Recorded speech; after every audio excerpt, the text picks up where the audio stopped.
Hello दोस्तों, आज की कहानी बहू या मेहमान।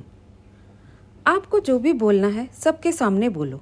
सबको जानना ज़रूरी है, आखिर हम भी इस घर का हिस्सा हैं। सबकी तरह हमारे भी हक हैं। संध्या आज चुप रहने के मूड में ज़रा भी नहीं लग रही थी। रोहन मिन्नतें कर करके थक गया था, पर उसकी आवाज़ तेज हुई जा रही थी। तभी कमरे के दरवाजे पर दस्तक हुई। सामने रोहन की माँ खड़ी थी। क्या बात है बेटा, रात को तुम दोनों किस बात पर बहस कर रहे हो? और बहू क्यों इतनी ज़ोर से बोल रही है? थोड़ा धीरे बोलो बहू। तुम्हारे ससुर, जेठ जेठानी और दोनों बच्चे भी कहीं आवाज़ सुनकर इधर ना आ जाएं। सासू माँ सुमन जी ने कहा। सुनते हैं तो सुन ले। बहुत हो गया, 2 साल हो गए शादी को। हर तीज त्योहार में हमें बुला लिया जाता है।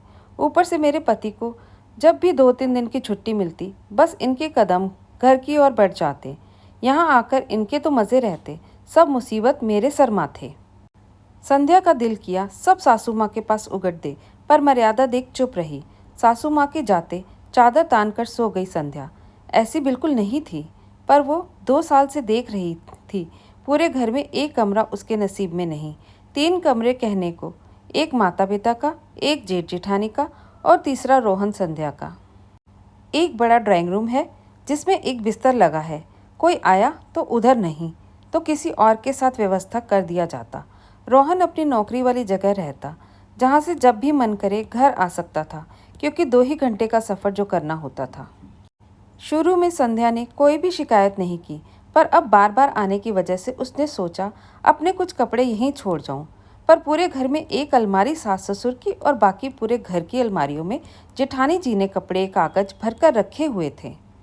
संध्या ये सब देखकर मन ही मन कुढ़ती और हर दिन उसे अपने कपड़े सूटकेस में भरने पड़ते थे। पर इस बार उसके गुस्से की वजह उसकी प्रेगनेंसी थी। अभी 1 महीना ही हुआ था, पर रोहन की आदत घर आते रहने की, वो उसे ले आया। संध्या ने कहा, रोहन अब मुझसे हर दिन सूटकेस खोल कपड़े निकालने और रखे नहीं जाते। तुम जेठानी जी से बात करके एक अलमारी खाली करवा दो, नहीं तो कहीं जगह देख एक अलमारी ले आओ। ये हर दिन की मुसीबत से मुझे छुट्टी मिलेगी। और तुम्हारे बार बार यहाँ आने की आदत में हमारे कुछ कपड़े उसमें ही रख जाया करूँगी, ताकि बार बार पैकिंग ना करनी पड़े। इतना सुनना था। रोहन ने कहा, कमाल करती हो तुम भी। हम 2-4 दिन के लिए ही तो आते हैं यहाँ। अब मैं भाभी से कहकर अलमारी खाली करवाऊँ? और नई अलमारी लाकर रखने की बात तो कभी करना ही मत। एक तो जगह नहीं है, और जो ले आया सब कहने लगेंगे इस घर में अभी से अपना अपना करने लगा है। देखो तुम किसी तरह एडजस्ट कर लो। तुमसे रखा नहीं जाता तो मैं रख दिया करूँगा। संध्या ने गुस्से में ही सही कह दिया। ठीक है, रख देना, पर याद रखना पूरे दिन बिस्तर पर नहीं पड़े रहें। जेठानी जी के बच्चे दिन भर इस कमरे में ही कूदते रहते हैं, वो भी खाली पैर रहते, जो मुझे जरा भी पसंद नहीं आता। आज पहला ही दिन था। संध्या अपने सूखे कपड़े तह कर बिस्तर पर रखी ही थी कि जेठानी जी के बच्चे आकर उछल कूद करने लगे। कपड़ों का हाल बुरा हुआ सो अलग, किनारे पर लेटी संध्या के पेट पर भी बच्चों की लात लग गई। संध्या करा उठी, पर चोट ज़्यादा नहीं लगी थी, इसलिए वो उठकर बाहर हॉल में जाकर रोहन का इंतज़ार करने लगी, जो घर से निकल जाने कहाँ दोस्तों में व्यस्त था। लौटकर आया भी तो रात को। संध्या तब रसोई में व्यस्त थी। रोहन से कुछ कह नहीं पाई, इसलिए रात को रोहन से कह रही थी, और रोहन उसकी बात को नज़रअंदाज कर रहा था। तब संध्या को गुस्सा आ गया था और वो रोहन को बोली, तुम्हें सब लोग बहुत प्यारे हैं रोहन, समझ आ रहा है मुझे, तभी यहाँ पर मेरे लिए कुछ बोलना तुम्हें गवारा नहीं हो रहा। ठीक है, कल मैं खुद ही बात कर लूँगी। मेरी हालत समझ नहीं सकते तो आगे से यहाँ मुझे लेकर मत आना, जब तक मेरा बच्चा इस दुनिया में ना आ जाए। ठीक है, अब तुम यहाँ मत आना, पर मैं किसी से कुछ नहीं कहने वाला। तुम क्यों नहीं आ रही हो, कोई पूछे तो कह दूंगा उसको यहाँ तकलीफ हो रही है, ठीक है ना? रोहन भी तीखे स्वर दिखाते बोल पड़ा। तभी संध्या उससे बोल रही थी, जो बोलना सबके सामने बोलो। किसी तरह सोचते सोचते संध्या सो गई। दूसरे दिन उसका मूड पूरा ऑफ था। कल सुबह निकलना था, पर दिल कह रहा था अभी ही यहाँ से चली जाए। जिस घर में उसके लिए कोई सही जगह ही नहीं है, वहाँ रहने का मन कैसे कर सकता है? यहाँ आकर उसके काम भी डबल हो जाते हैं।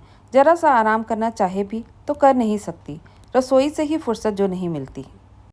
छोटे होने का नुकसान यह भी है कि आओ तो एक पर पैर पर खड़े रहो। किसी को भी ये ध्यान नहीं रहता कि संध्या माँ बनने वाली है। वो अचानक जो कुछ सोची और सासू माँ के पास गई। माँ, मुझे आपसे कुछ बात करनी है, जो बात कल रात अधूरी रह गई, वो आप शायद समझ सकें। हाँ बहू, बोलो, सासू माँ ने पूछा। हाँ, मुझे अपने लिए एक कमरे में एक अलमारी लेनी है, ताकि मैं अपने कपड़े और ज़रूरी सामान उसमें रख सकूं। हम यहाँ बराबर आते रहते हैं, हर बार कपड़े लाती ले जाती रही, क्योंकि यहाँ हर जगह जेठानी जी का सामान रखा पड़ा है। रोहन से कई बार कहा, पर वो मुझे ही चुप कराते रहे। पर अब मुझसे बार बार अपने कपड़े सूटकेस से निकाले और रखे नहीं जाते। अब आप ही बताइए, मैं क्या करूं? कहने को यह मेरा भी ससुराल है, पर इस घर में मेरे लिए कोई जगह तक नहीं है। अतिथि की तरह आती हूँ और जाती हूँ।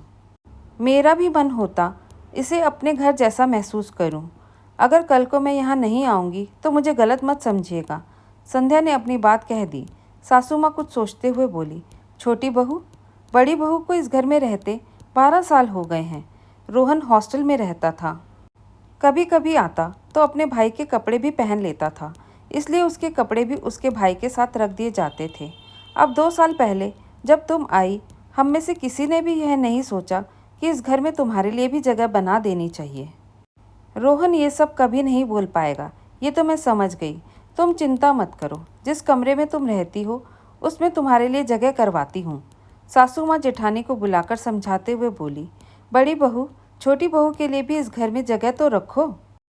रिश्ता बनाने के लिए दिल के साथ घर में भी जगह देनी पड़ती है। ना मैंने ध्यान दिया, ना तुमने। चलो अब इस बार इस घर में अपनी देवरानी के लिए भी जगह बना दो, ताकि अब जब आए तो इस घर में वो भी खुलकर रह सके, जैसे सालों से तुम रहती आई हो।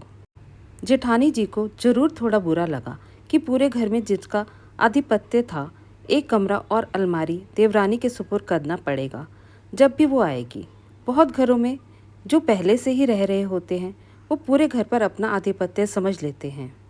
दूसरे किसी के आने से उनके लिए जगह बनाना नागवार गुजरता है, पर अगर बड़े समझदार हों तो मामला सुलझ जाता। नहीं तो जो नया सदस्य घर में आता है, अगर वो बाहर रहता है तो समस्या इतनी बढ़ जाती है कि वो आने से पहले हजारों बार सोचता है और फिर धीरे धीरे आना कम कर देता है। बहू के लिए ससुराल में इतनी जगह तो हो जहाँ वो जब आए चैन से रह सके, बाहरी मेहमान की तरह नहीं। धन्यवाद दोस्तों। कैसी लगी आपको आज की ये कहानी? अगर पसंद आई तो लाइक और शेयर ज़रूर कीजिए। अगर नए हैं तो चैनल को सब्सक्राइब करना बिल्कुल मत भूलिए।